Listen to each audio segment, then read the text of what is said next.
Naaalala niyo pa ba si Diana Armstrong? Ayon sa Guinness Book of World Records, siya lang naman ang may pinakamahabang kuko sa buong mundo. And yes, naichika ko na siya sa inyo noon. But did you know that there is actually a male version? Pangalan niya is Luro Kong Huyen. I think mali yung pagkaka-pronounce ko. Pero he is from Vietnam. Around 34 years niyang pinahaba yung nails niyang yun. And nung nakilala ko siya, nagkaroon na naman ako ng idea. Why not pahabain ko pa yung kuko ko na ginawa ko last time? This time naman, it's gonna be 6 inches.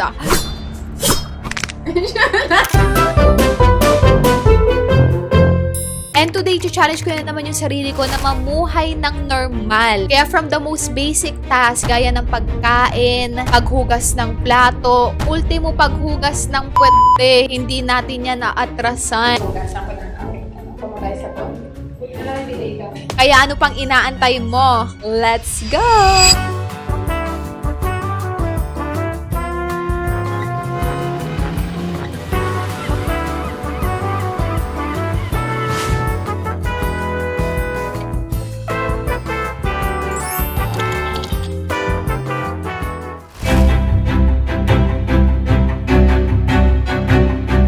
Ginikit ko muna yung nails ko ng gabi just to make sure na kumapit talaga siya ng mabuti. And honestly, ang pinakinakatakutan ko dito is yung pagtulog ko.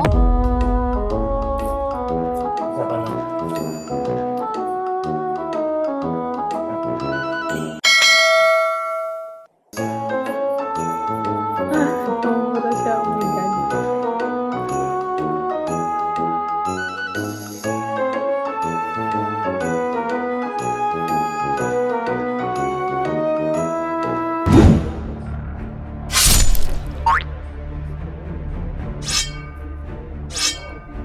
Oh my God, sobrang haba niya.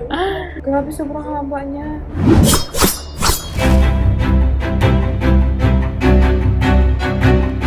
And once na maidikit ko na yung nails, doon ko na-realize na hindi lang pala pagtulog yung magiging problema natin. Ako kasi yung type ng tao na sobrang bilis ma-overstimulate, lalo na pag naiinitan ako. And dito na lumabas yung first challenge natin. Paano ako mag-iipit ng buhok? Oh my gosh.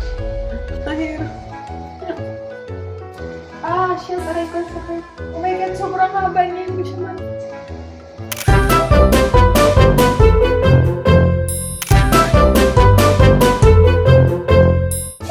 Ang sakit niya.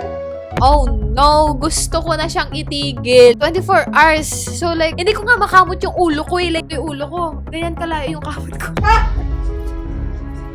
Ay, ne. Ang sakit niya. Magkumaganon siya. Oh, sobrang sakit. Ay, si tanggal na agad, Jason. Oh my gosh. Pagdidikit mo yun.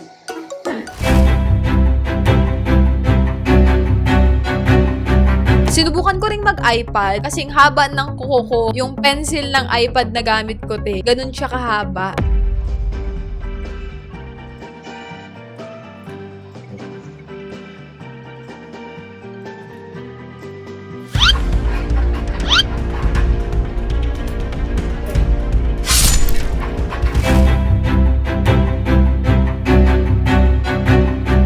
Of course, sinry ko rin magtanggal ng contact lens. It's easier than I thought. Like, akala ko masyado siya mahirap at first, pero madali lang naman pala. Tanggal yung dalawang kumo ko. I think didikit ko na lang ito bukas. Hindi ko na siya madikit ngayon. At well, dikit na lang siguro siya maka. Ay, dahil pala yung damit ko yung ano mo. Try ko nga daw siya dikit ulit. Kailangan ko siya para. Ayan, dikit natin. Ay, natatanggal talaga siya. Sige. Ala. Ayun ako. Okay, contact lens ko, guys. Ay, shit, paano ko maglalagay ng contact lens ito bukas? Ayan. Okay. Good night.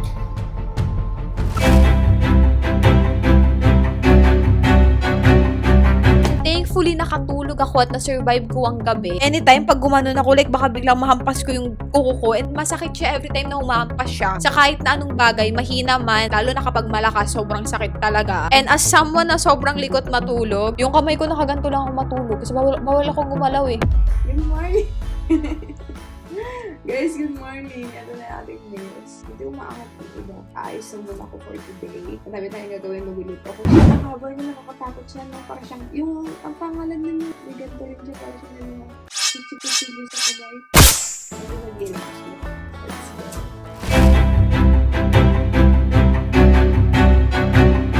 Pagagising ko pa lang, ginawa ko na agad yung aking morning routine. Naghilamos ako, nag-toothbrush. Yes, nag-toothbrush. Nagsuot ulit ako ng contact lens. Inayos ko yung kama. Pinagsisihan ko na talaga lahat ng desisyon ko. Sa dami ng video na pwede kong gawin, bakit eto pa? Guys, ito na yung problema ko. Hindi ko makuha yung contact lens ko. What the hell? Sinusungkit. Hari ko sakit. Okay, perfect.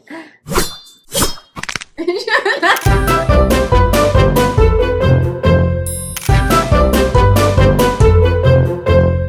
guys, I think yung morning routine ko kasi is first step, nag-iipit ako ng buhok. And nagawa ko na ito kagabi, so hindi na siya bago sa akin. Aray ko siya. Aray talaga siya sa kuko. Kasi nga lang siya.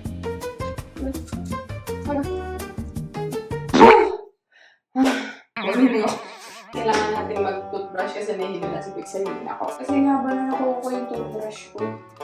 Wait, Parang mga naku ano na. Most of the time, ito yung ginagamit ko lang. Itong yan na yung knuckles. Oh my God, ang yapang toothbrush.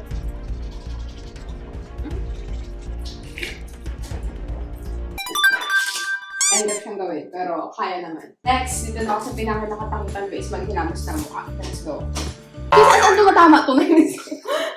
I think pa sideways ka. Paligo na lang kaya ako! Nagkaya akong face wash.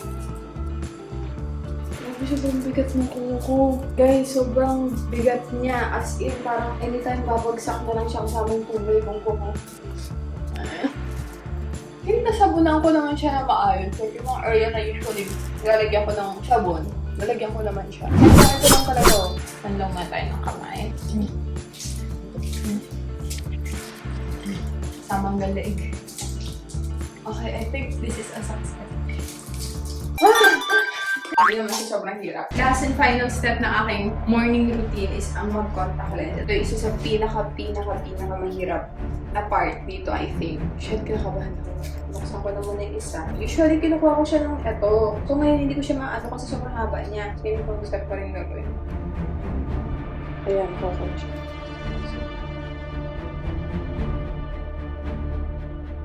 May masakit! Oh my gosh! Hindi ko alam kung nasa na siya. Kailangan naman ng mata ko! Nasa na siya? Ay! Okay na. Hindi okay na siya. Hindi ko sige. Okay siya.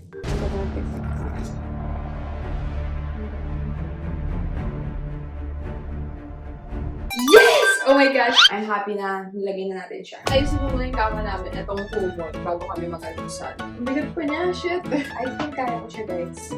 I think so. Why not? Fine. Okay, perfect! Kaya ako yan. Gawa na rin ako ng breakfast and kumain ako. Actually, okay lang naman siya magkikilos-kilos ka. Ang problema lang, lagi siyang tumatama kung saan-saan. Para kung may stick sa daliri, ganun yung feeling niya. And side note, sobrang bigat nung mga kuko na to. Alam mo yung feeling na may tinape kang kutsara sa kamay mo, ganun siya kabigat. Magtitimpla ako ng kape. Usually, simple gumagawa nito, pero para sa challenge na to, gagawin natin siya. Once yung ano. Ito yung aking favorite. Wait, kailangan ko pa ng tubig. Teka, ito kailangan pasok ko pa isang buong kamay mo pa ganun para makuha mo siya. So, mas mahirap. Kaya microwave pa natin ito. Kakainin ko na ito tinapay na ginawa ko. Sakit! Kuha tayo ng maganda. Ayoko ito nasa taas kasi hindi siya ganun ka-wait. Tongs. I think kukuha na lang ako ng pangkuha talaga. Perfect. Okay na yung ating watseret. Ang bigat. Ang hirap talagang... Diba kailangan ipasok mo pa lahat para ka may bit-bit din na gunting. That's dirty. May bubulong sa akin dito masama. Madali lang to. Basic to kahit buko yan, no? Kaso that's dirty, guys. Our nails is harbor bacteria. This is my breakfast. Wait lang, kukuha pa ako ng powdered something para dito. Parang may kita niyo naman ng pantry namin, eh. Ano ba to? Sumasabit pa siya. Okay, parang naman. Shit. Sakit. Kaya lagyan natin siya ng toppings.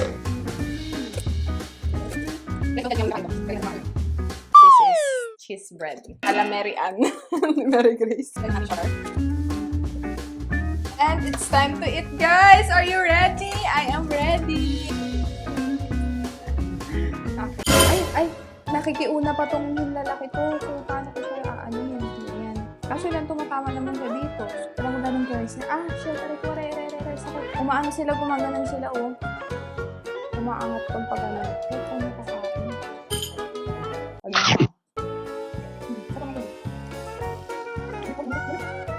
Medyo coffee naman. Maganda tong lalaki ko kasi napipigilan niya to.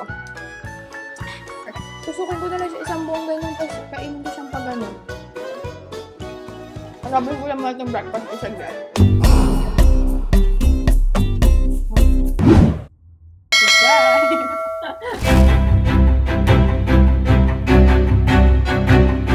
Finally, it's lunchtime and of course, kailangan nating gawin ng lunch natin. Isa rin to sa pinakamahirap ko nagawa kasi tumatama talaga siya kung saan-saan eh. Magluluto ako ng lunch namin today. Pero hindi ako yung gumagawa nito pero para sa challenge na to gagawin ko siya. Yung ano yun? Para kung bata na alam mo yung sasaksakan. Baka na papasok ko yung kamay ko sa Okay, kare lang. Ito yung lagayan namin ng bigas. Paano ko na makukuha naman yan? Aray, tangin na. Sakit. Banlawan na natin siya. Yung buko na, stress ako sa buko. I think yung kamao ko na lang yung kamao. Or ito na lang. Yan na lang. Hanggang sa maging clear na yung water. Alam niyo, ang hirap ng mga ginagawa ko YouTube video. Diyos ko po. Mag-subscribe ka naman. Okay na yan naman ito tubig.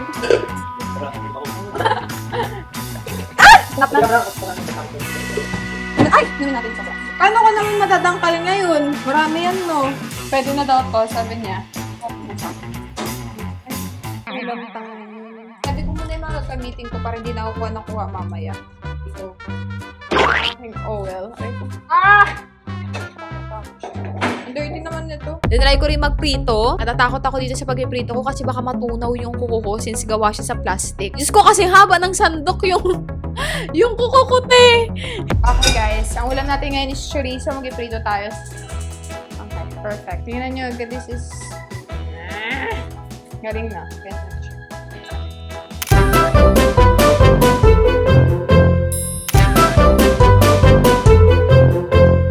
siya. Napansin ko dito, wala ganong pwersa yung kamay mo. Yung pwersa ng kamay natin kapag minihila tayo, tinutulak tayo, nabinubuksan tayo. Nasa tip siya. So ngayon hindi ko magamit yung tips ko. Ito yung ginagamit ko, hindi siya ganun kalakas. Nakakaluwag-luwag. Avocado oil. Kunin natin siya like that. So baka pag nilagay ko siya doon, maglipad-lipad siya. Yes! Oh, ay, masasawsaw yung kamay ko, labs. Dalawa din sa akin. Perfect! Diba usually kapag bubuksan mo siya pag ganon, gamitin ko na naman. Ito. Wala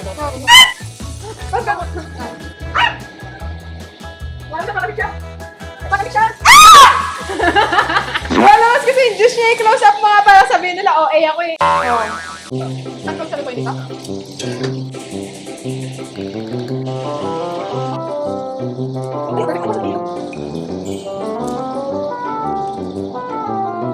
Biglang hugasan ang kamay. Tabi! Ang hirap niyo hugasan. Iahon na natin sa kahirapan yung 2, 3, 4. Perfect! I think ibubudbud ko na rin sa kamay ko. Dami ata. Panginters. Ganda ah. Okay, I think it's time to clean up. Perfect.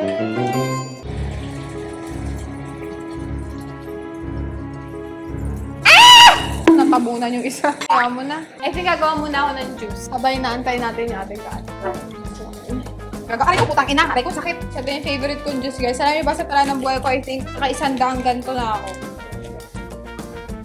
Medyo mainit tong water na to para mas madali siya mabukaw. Kasi dahil buksan ng mga pasyan natin. This is our drinks. Yeah, perfect. Sabi, sobrang sakit na mga kakao ko. Yum! Sarap! I think ready na yung kanin namin kasi nag-timering na siya. Magkakain na tayo. Pa tayo ng plato.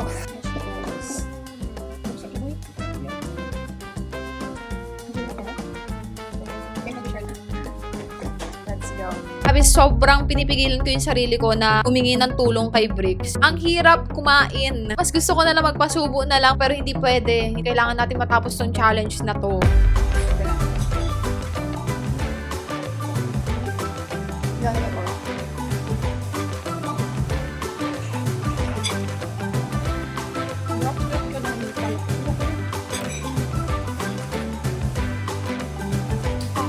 Lunch.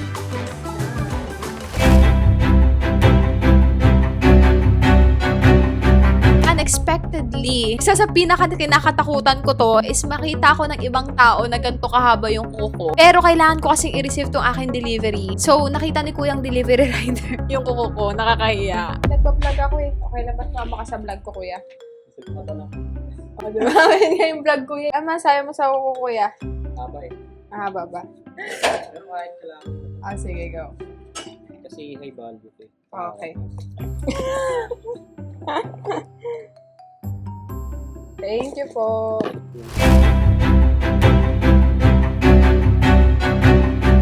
Tinry ko na rin mag-open ng parcel. Yes, malinis yung protector ko. Oh my gosh.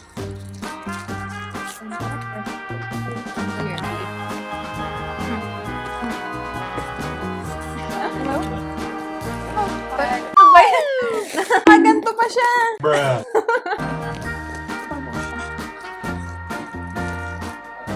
Kapal pa nga ni.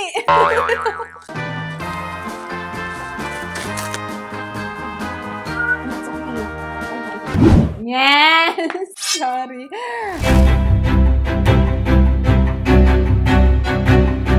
Sinubukan ko rin maghugas ng plato and this is the first challenge na I think hindi ko talaga kinaya. Girl, imposible talagang maghugas ng plato. Promise talaga.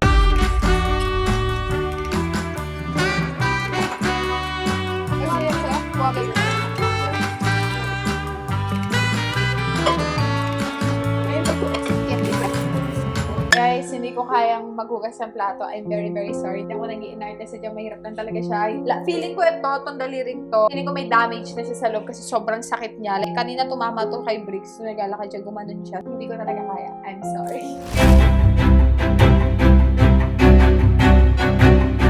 Alam niyo kano pa yung isang imposible? Maghugas ng puwet!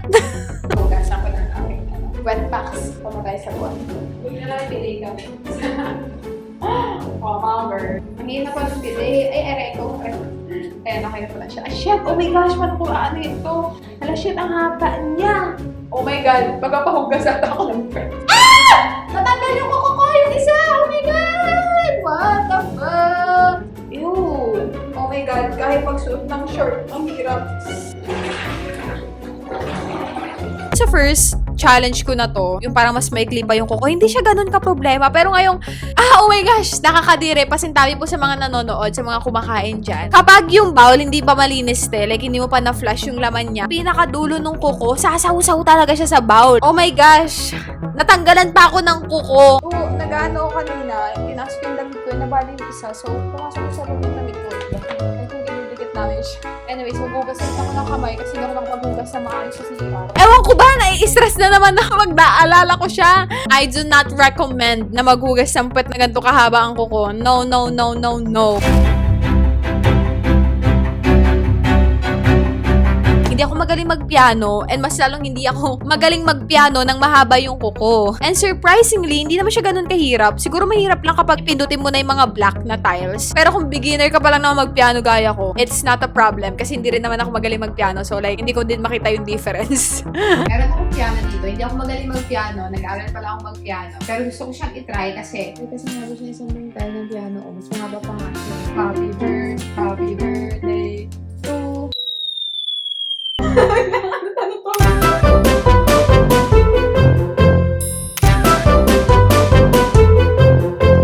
Happy birthday to you.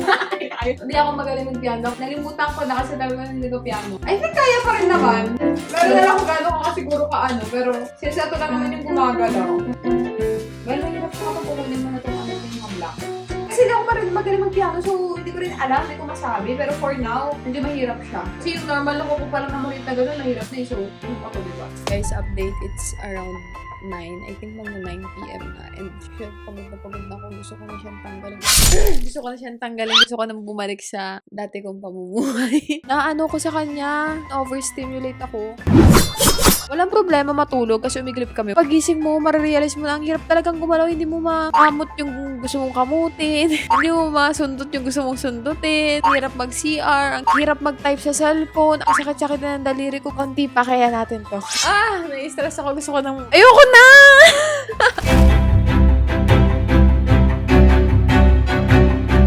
Finally, for our dinner/midnight snack, ito na, ang pinakinakatakutan ko sa lahat. Namili kami sa 7-Eleven kasi wala kami maisip na kainin. Nakakahiya talaga. Guys, it's around 11 p.m. and medyo nagugutom na kami. Nakabahan ako, nahihiya ako. Oh my God.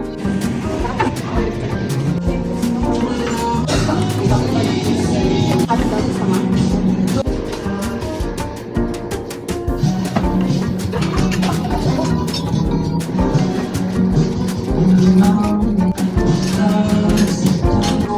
Yung okay ba? Diba? So, Kumain muna kami ng dinner. After kong mag-almusal and mananghalian, parang basic na lang sa akin kumain. Feeling ko gamay ko na kung paano ko kakagat, ganyan. Meron tayo dito ang bimbab kay Bricks. Namili din ako ng Magnum na mini kasi kinikrave ko to.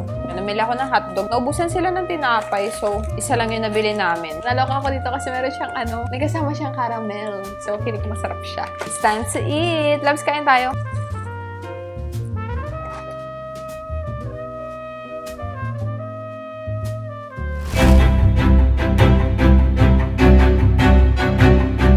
Sakto, meron din ako ditong Lego na binigay ko kay Bricks nung Valentine's. Hindi pa namin siya nabubuo. And I think today is the perfect day to build this Lego kung kailan sobrang haba ng kuko natin. Basically, Lego siya. Lego pero kami yung tao nandun sa Lego na yun. And bubuuin namin siya. This is the perfect time. It's about 50 minutes. Tagalin siya. Kasi madali.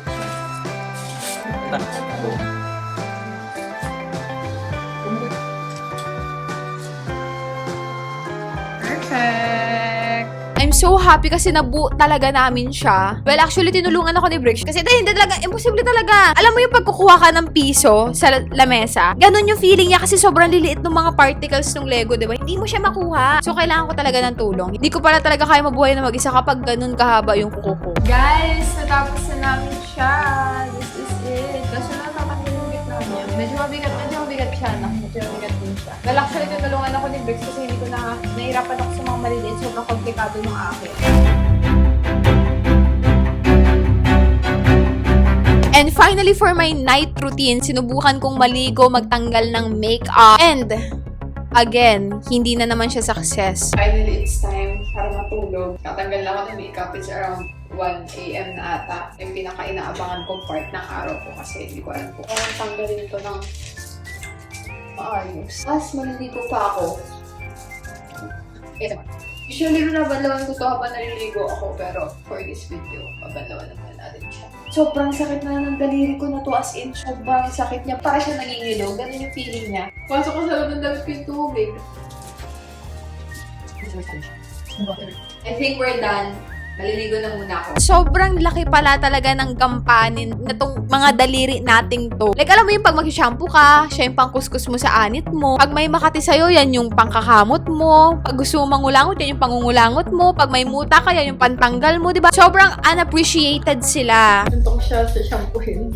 Nahirap niyang kuskusin Hindi ko makamot yung mga part na makakape. Hindi ko makamot yung part na feeling ko madumi. So, ganyan lang. Meron ako nitong head scratcher na I think very useful kasi nakakamot niya lahat and feeling ko nalilinisan niya lahat ng part. And just like that, na-survive natin ang 24 hours with the longest nails. Kaya utang na loob, mag-subscribe ka naman, te. Diyos ko po. Imagine yung mga world record holders. They have to live like this for like 25 to 30 years. Like, ganun nila katagal pinapahaba yung mga kuko nilang to. Paano nila nagagawa yun? Kasi yung mga simple tasks and activities na ginagawa natin araw-araw, sobrang hirap nilang gawin. Para na siyang disability. To be honest, mas na-appreciate ko talaga yung mga daliri ko this time. Like, nandyan sila every time na kailangan kong kumain, maghugas ng plato, mag-ipit, or even magkamot, nandyan lang sila. And this made me realize that sometimes the smallest things deserves the biggest appreciation.